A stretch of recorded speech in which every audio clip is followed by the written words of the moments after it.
del trigo, de los tambos, etcétera, te quiero marcar, por ahí más allá de Colonia, ¿no? Por ahí en todo el Uruguay, ¿no? Tres elementos que me parece son tan distintivos de Uruguay como de Argentina. Carne, vinos, yerba mate. ¿Es así? Ah, bueno, no, pero ahí en el caso, nosotros ahí en lo distintivo, Sí. la yerba la tomamos, pero con el mate. O en el mate, Sí. pero no producimos yerba, Ajá, nosotros de la Argentina. compramos. No, la yerba la compramos sobre todo a Brasil, no Ah, tanto a Brasil. Ah, Argentina, mira. pero el proceso se Sí. hace en Uruguay porque nosotros los uruguayos decimos a nosotros nos gusta de esta Claro. manera y por ejemplo en el caso de Argentina decimos que la yerba argentina tiene mucho palo, nosotros la molemos más. No, la yerba, ¿qué más? La carne y el vino. La carne y el vino. Bueno, nosotros el vino, y eso para todos, Sí. en realidad la industria vitivinícola que siempre existió, pero los vinos en Uruguay prácticamente hasta la década del 80, de 1980, no teníamos vinos de calidad internacional o reconocidos. Famosos eran, por ejemplo, en Argentina los de Mendoza. Nosotros no teníamos vinos altamente reconocidos.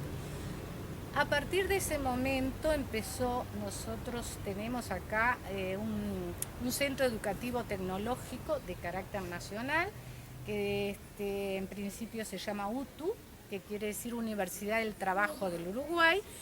Dentro de la UTU se especializó una parte de tecnología en la producción de vino, de la industria vitivinícola, que se centralizó en el departamento de Canelones y a partir de ahí se empieza a desarrollar en todo el país una apuesta, una fuerte apuesta a la producción de vinos. Y empezamos a ganar reconocimiento y títulos Sí, sí. Ha mejorado mucho, sí, sí, sí, internacionales, sí, sí, sí. pero empezamos a partir del Ah, recién 80 de... al 90. 90 fueron los primeros Mm. y a todos les recomiendo tomen vino Tanat, que la Ah, especialidad el de tana. Uruguay es el Tanat. Y después en cuanto a Y los... la carne, Sí, y ahí sí, y con orgullo lo sí, decimos para Uruguay y para Argentina, que también en el sí, sí. caso de Uruguay se planteó algo que es evidente. Nosotros no vamos a poder jamás competir en cantidad con Brasil o con Argentina en ninguna producción y tampoco en la de carnes. Entonces no hay otra alternativa, tenemos que apostar a la calidad. Hoy en Uruguay todas las vacas que nacen, a partir del momento que nacen, tienen un chip en la oreja Ajá. donde luego que se sigue todo el proceso van a un frigorífico, se los mata y el corte de carne se envía y se vende a distintas partes del mundo. Y el comensal de distintas partes del mundo, si tiene una computadora a mano, puede entrar a internet y averiguar y hasta hablar con el dueño de la vaca que está comiendo y Qué conocer bueno. a lo largo de la vida de la vaca el tenor graso que tuvo, en qué campos con praderas naturales se crió.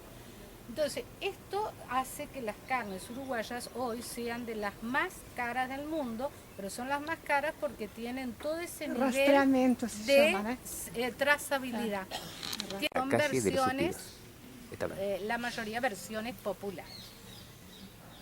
Una de las versiones aceptada por el consejo que actúa en parte del barrio histórico, vinculada a los españoles, es que los españoles, el ejército español, hacía caminar por esa calle a los reos condenados a muerte para ser ejecutada en esta que era la Plaza de Armas. Bueno, Último suspiro. Por isso.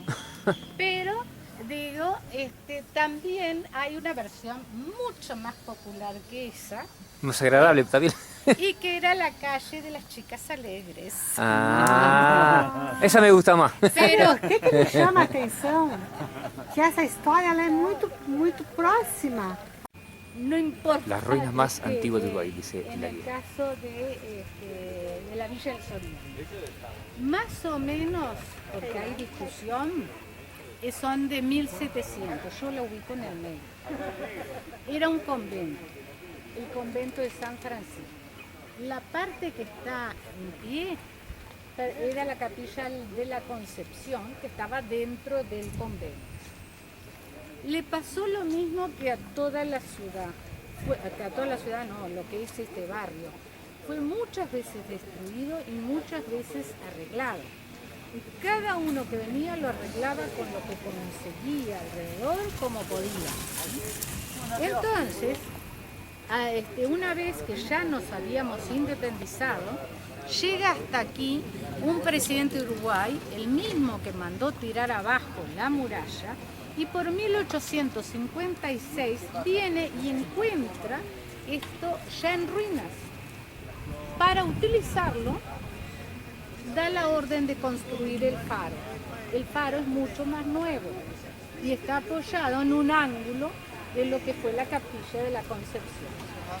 Hacia 1977 llega hasta acá el arquitecto Briozola, que fue el que intervino en esta primera etapa de la reconstrucción y restauración.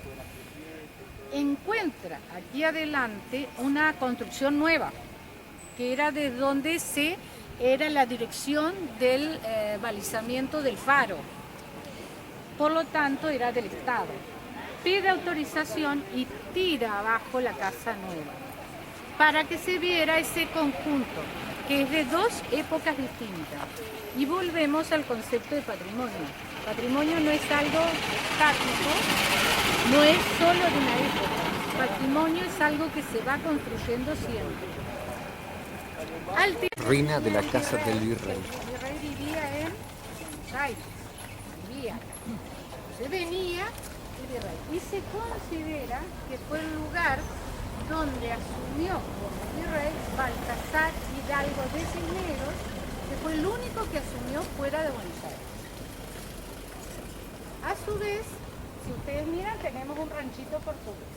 Aquí, que está el museo destinado al museo municipal, ven la construcción, la fachada es un neoclásico español.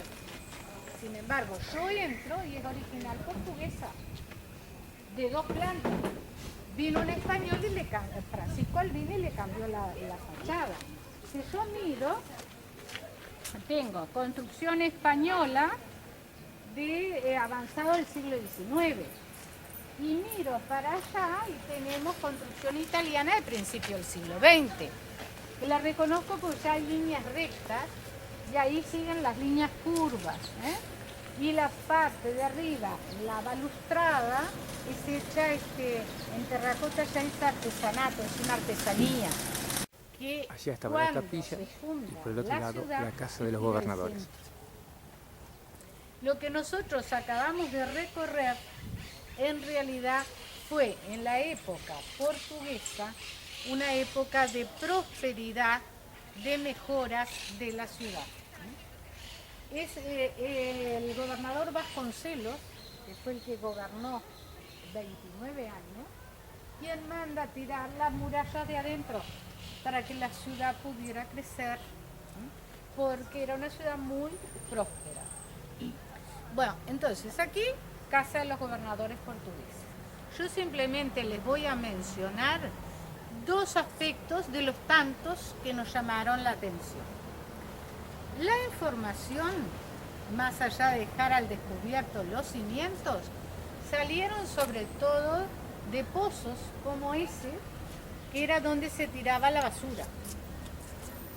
En esos casos, ¿qué es lo que nos llamó la atención? Se encontraron huesos de comida, productos de comida, mucha cantidad, y alrededor de 1800 huesos, productos de comida. En realidad nos llamó la atención porque la mayor parte de ellos correspondían a pescados y aves. Y nosotros ya teníamos mucha cantidad de ganado, de vacas. Entonces el primer análisis fue que probablemente los portugueses siguieran con las costumbres de su tierra. Después que pasó un tiempo, nos pusimos a analizar. Y volvamos y miren alrededor. ¿Ustedes ven el río acá? O sea que todo esto, el diseño de las calles es portugués. Sin embargo, si después cuando se paren, si miran acá, van a ver que nuestra vista ya se pierde en el horizonte. Quiere decir que ahí empezó el damero español. Y si aquello es español y esto es portugués, en el medio estaba la muralla. Por lo tanto, los portugueses que estaban aquí adentro, que comían pescados y agua, si querían comer carne de vaca, tenían que salir afuera de la muralla, ahí afuera, a conseguir las vacas.